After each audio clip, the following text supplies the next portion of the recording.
Növbəti mərhələdə biz danışırıq mərkəzi dövlət yaratma uğrunda mübarizə.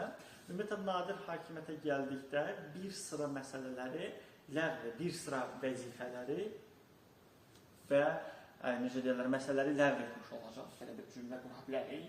Baş vəzir vəzifəsini ləğv edir Nadir Şah və eyni zamanda sədr əzəm, dini bir vəzifədir bu vəzifə, sədr əzəm vəzifəsini ləğv etdi. Diqqət etdiksə burada qeyd etdi ki, dini bir vəzifə və bu o deməkdir ki, Nadir Şahın dövründə dinlə bağlı ciddi bir məsələlərə gediləcək. Səbəb ondan ibarət ki, Nadirin qurduğu dövlət Səfəvilərdən fərqli olaraq teokratik, yəni dini əsaslarla idarə olunan dövlət deyil, dünyəvi xarakter daşıyırdı. Digər bir tərəfdən, ikinci bir məsələ, hakimlərin yanına xüsusi naiblər təyin edir. Yəqin ki, məntiqi olaraq bir çıxış edə bilərik ki, bu naiblərin təyin olmasının məqsədi nədən ibarətdir? Məqsəd ondan ibarətdir ki, hakimlərin xüsusi özbaşınalığının qarşısını ala bilsin. Hansı ki, bu naiblər sırf Nadir tərəfindən təyin olunmuş və ona xidmət göstərən şəxslər idilər. Dövlətin paytaxtları Məşhəd şəhəri, söhbət Əfşarlar dövlətindən gedir və eyni zamanda Əfşarlar dövlətində 3 bəylərbəylik fəaliyyət göstərirdi. Bu bəylərbəyliklər Təbriz bəylərbəyliyi, eyni zamanda Məşhər bəylərbəyliyi və eyni zamanda Şiraz bəylərbəylikləri idi. Baş hərflərini mən burada qeyd etmişəm. Digər bir tərəfdən Nadir Şah eyni ilə Səfəvilər dövlətində 1-ci Şah Abbasın etdiyi bir prosesədir. Azərbaycan adlı bir vilayət yaradır. Hansı ki, həmin vilayətin paytaxtı Təbriz şəhəri idi və vilayətin idarə etməsini isə rəhbərliyi öz qardaşı İbrahim xana tapşırır. İbrahim xan barədə biz daha sonra üsyanların birində danışacağıq, hansı ki, onun əlaqə olması məsələsində. Digər bir tərəfdən, daxili məsələlərdən biri, ərazilərdən biri Xorasan ərazisi, vilayəti daha doğrusu və bu əraziyə rəhbərlik edirdi oğlu Rıza Qulu bəy.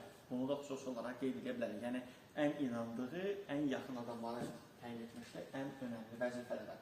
Digər bir tərəfdən, vergi sistemini nizamlamaq lazım idi və vergi sistemini nizamlamaq əlbəttə ki, ciddi nizam intizamdan gedirdi, eyni zamanda vəzifə bölgüsünün düzgün qurulmasından gedirdi. Bu məsələdə xüsusi olaraq diqqətinizə çatdırım. Digər bir tərəfdən, dini bir məsələni qeyd etdik, hansı ki, dini bir məsələlərə qarşı çıxırdı və bu deməkdir ki, ruhanilərin var dövlətinin müsadirə olunması hər hala bizdə artıq təəccüb doğurmur. Çünki ruhani vəzifəsi dini xarakter daşıyırdı və onların əlində olan torpaqlar, var dövlət, onların əlindən alınırdı, eyni zamanda müsadirə olunurdu.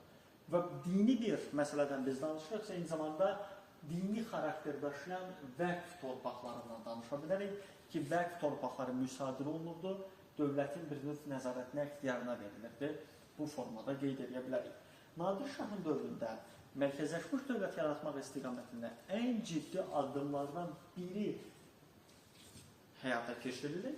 Söhbət ondan ibarət idi ki, indiyə qədər sərkərdələr xidmət müqabilində torpaqla təmin olunurdularsa, artıq bu dönəmdən etibarən məmurların maaşları pul şəklində verilməyə başladı.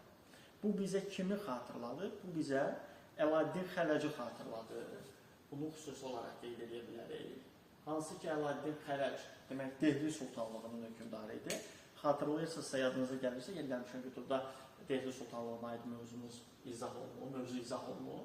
Orada da biz qeyd etmişdik ki, Əladdin Xələc məmurların maaşlarını, demək, maaş formasına, yəni pul formasına verirlər. Torpaq formasında yox.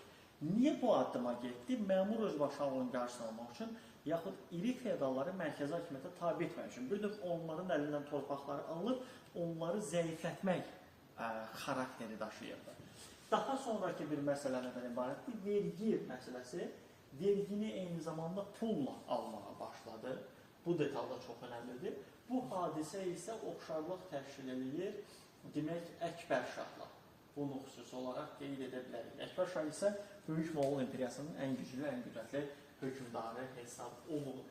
Aydın məsələdir ki, xüsusən demək, məmurlara maaşların pulla verilməsi, eyni zamanda vergi sahəsində olan islahatlar pulla alınması və ümumi dini torpaqların, dövlət torpaqlarına qaytarılması bu kimi amillər mərkəzi hakimiyyətin güclənməsinə, iqtisadiyyatın inkişaf etməsinə gətirib çıxardı. Ümid edirəm ki, bu mərhələ aydındır. Bir daha qısa keçsək, Baş vəzir sədr-əzəm vəzifələrini ləğv edib, xüsusi naiblər təyin etmişdi hakimlərə nəzarət etmək üçün. Dövlətin paytaxtı Məşhər şəhəri idi. Eyni zamanda 3 bəylərbəylik var idi: Təbriz, Məşhər və Şiraz bəylərbəylikləri.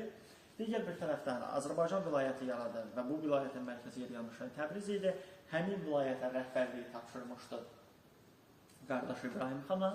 Xorasan ərazisinə rəhbərliyi isə tapşırmışdı oğlu Rıza Qulu bəyə. Ruhanilərin var dövlətləri müsadirə olunurdu. Vergi toplanmasını, belə deyək, nizamlamaq üçün xüsusi intizam sistemi yaradıldı, vəzifə bölgüsü tətbiq olundu.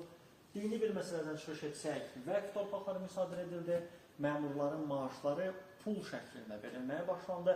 Eyni zamanda vergilər pul şəklində toplanılmasına, vergilərin toplanılması həyata keçirildi və önəmli bir məsələ mərkəzi hakimiyyət güclənir və iqtisadiyyat, eyni zamanda dövlət inkişaf edir. Bunu da xüsusi olaraq qeyd edə bilərik. Digər bir məsələ nədən ibarətdir? Digər bir